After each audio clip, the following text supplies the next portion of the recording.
Vos émissions préférées, elles sont toutes sur Radio Grand Lac.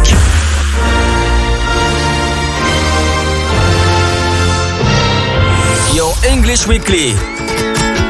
Your English Weekly. La chronique 100% en anglais de Radio Grand Lac avec Sinead. Hello, and welcome back to Your English Weekly. Bonjour, chers auditeurs, et bienvenue à Your English Weekly sur la 92.1 FM.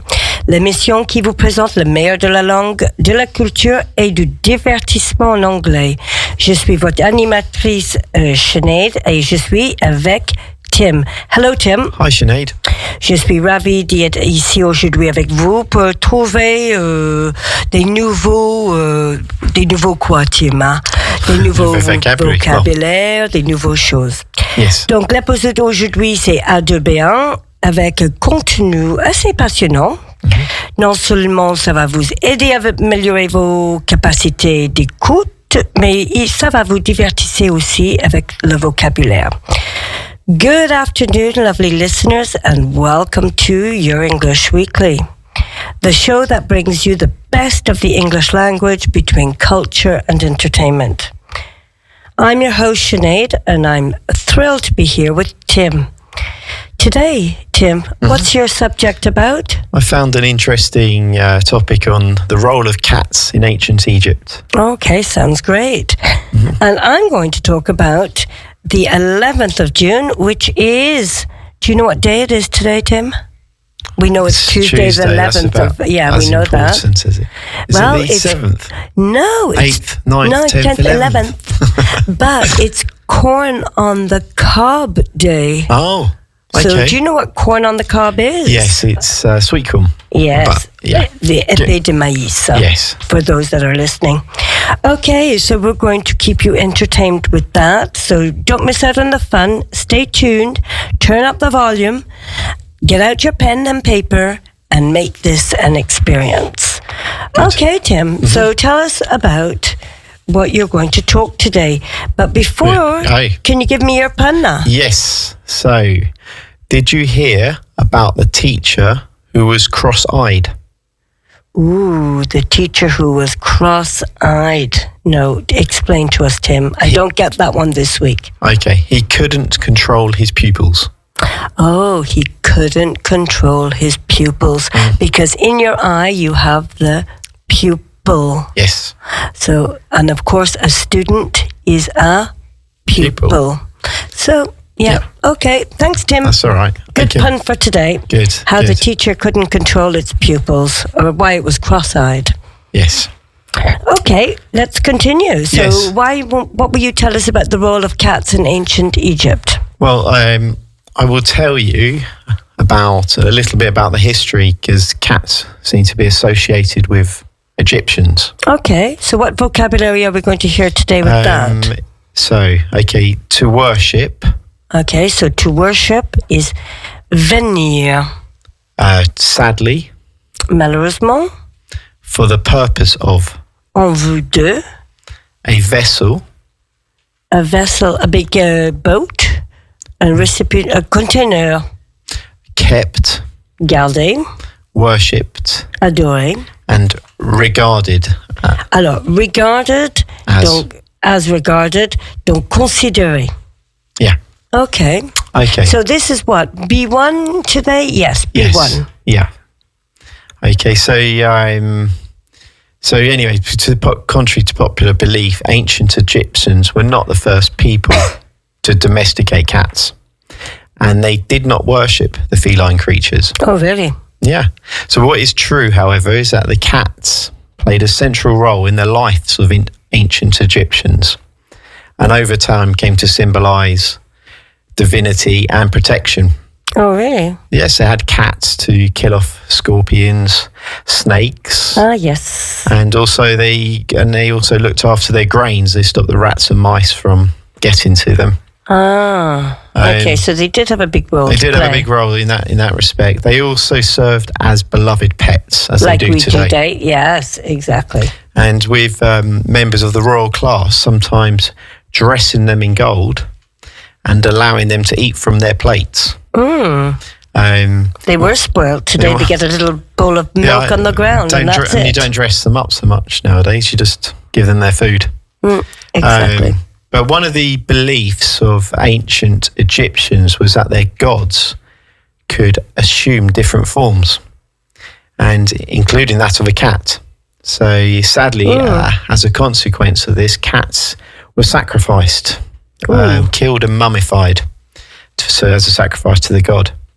And so it was illegal to kill a cat in ancient Egypt except for the purpose of mummification. So while cats were not worshipped as gods themselves, they were regarded as vessels the gods could inhabit. Okay, so here it's a recipient, the vessel. So they were regarded as something where they could live in. Okay. Yes. Okay, well, that was interesting. Well, we're going to talk about June the 11th, which is Corn on the Cob Day. Okay. So, listeners, you're going to hear some new words such as corn on the cob, which is l'épée de maïs, homegrown, cultivé, the harvest, le récolte, in the mood, d'humeur, picked, cueillir, of course, sweetness, so we like that word, sweetness, le douceur, dedicated, consacré, the kernels. So what are the kernels? They are the grains. Then we will hear about boiling, which is bouillir, grilling, grillon, roasting, rôtisson. You're going to hear the word aligns, dans le cadre. You're going to hear also the word of toppings, which is la garniture. You're going to hear a balanced diet, alimentation équilibrée. Okay, listeners, are you ready to listen? So, some call it corn stick. Others go with sweet pole. But most of us do like to call it corn on the cob. Especially when you see those very sweet little plastic corn handles that you pick into the corn, okay? And on National Corn Day, which is today, it's the perfect summer date, but the problem is a lot of the homegrown vegetables, or people who homegrown their corn, it's a little bit too early for the harvest. So they may not be as good now as they are later on in the season. But because it's barbecue time, we are in the mood to eat the corn with the sweetness, as it does not last for very long. So the best is to pick it from your garden as fresh as possible and pop it on the barbecue. So anyway, this day is dedicated to enjoying and appreciating one of the foods we eat in different ways. So some people will take the kernels off the cob and put it in a salad. Some people will leave it whole and put it on the barbecue. But there are some key points to know about corn on the cob and why it has its own special day. Well, do you know that there are different varieties of corn? No. No? So there are different varieties for corn, such as sweet corn, which is the most common due to the tender kernels. And we can make popcorn from that as well, of course. We can boil it, grill it, roast it, steam it, or even put it on our barbecue. It can be plain or with various toppings. What do we call toppings in French? Sauces? No? Yeah, the sauces, the garniture. Okay, like butter, salt, pepper, and other seasonings. So, the June is the peak season to start doing barbecues, and in America, it's the ideal time to celebrate and to enjoy fresh corn on the cob. So, it's like a tradition now with picnics, etc., outdoor gatherings, where people come together because it aligns with these activities with the end of the year. So the most forward way of eating. So what's the most forward way of eating corn on the cob? Forward way. What's the most straightforward way? Oh, I guess to boil it, right? Why not? Or just pop it on the barbecue, as we said. Yeah. Okay, so there are different recipes, different variations. Some people like cheese, some people like chili powder, some people like to put lemon or lime on their corn on the cob. But you can make it any way you like, and you know that it must be good for you. So what are some of the benefits of corn on the cob? Any idea, Tim? I'm not sure what vitamins has it got. Which vitamin has it got? That'd be interesting. Well, you'll hear now in a second what we have. So yes, corn can be good for you as a balanced diet. Okay, it provides various nutrients and health benefits through its nutritional value. Can depend on how it is prepared and how it's consumed. Because if you stick 2 kilos of ketchup on it... Or butter, yeah. You're going to change. That's right, but it tastes better. Well, the taste is the taste, but the health benefit is the health benefit. Yeah. And of course, the nutritional profile of the corn is a source of vitamins, particularly which vitamin B. B, okay. Okay. Then you have,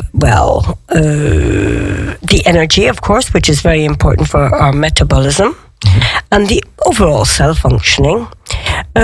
You've got a lot of magnesium, phosphorus, potassium, and iron.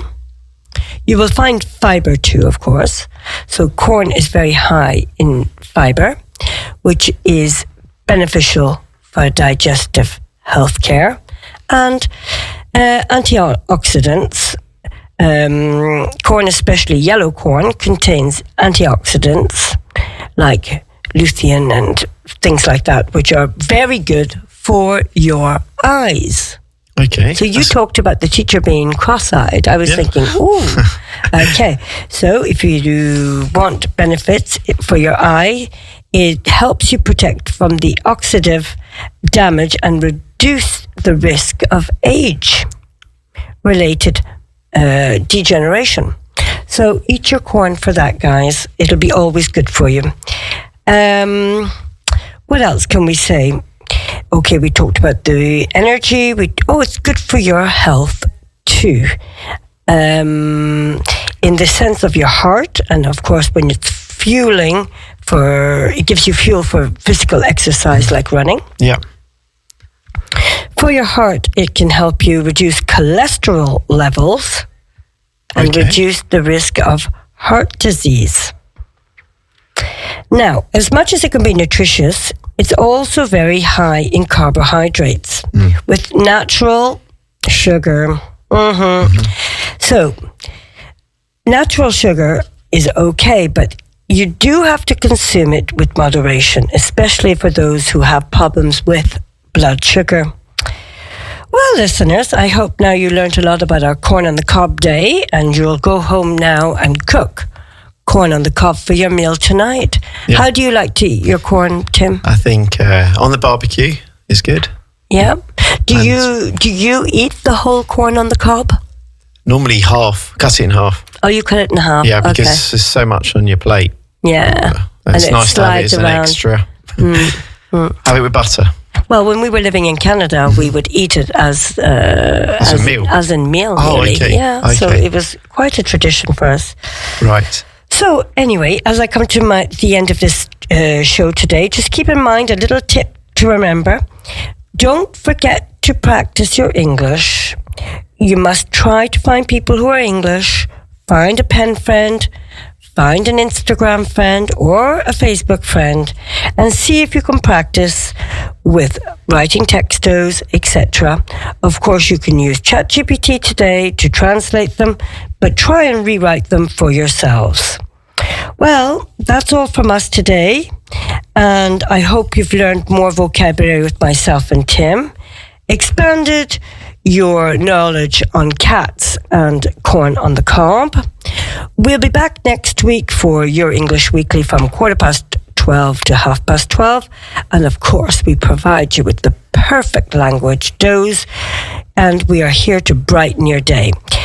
Well, stay tuned here on Radio Grand Lac on 92.1 FM for 1 hour, one commune with Jean-Pierre and the Biol at 5 o'clock this evening at 17h. 7:30 tonight at 19h30, bien sûr, le 16/9e avec Kevin, Guillaume et Vincent sur le cinéma. Well, listeners, that's all from us here today with myself and Tim. We'll be back next week for another Your English Weekly. So bye to you from us at you.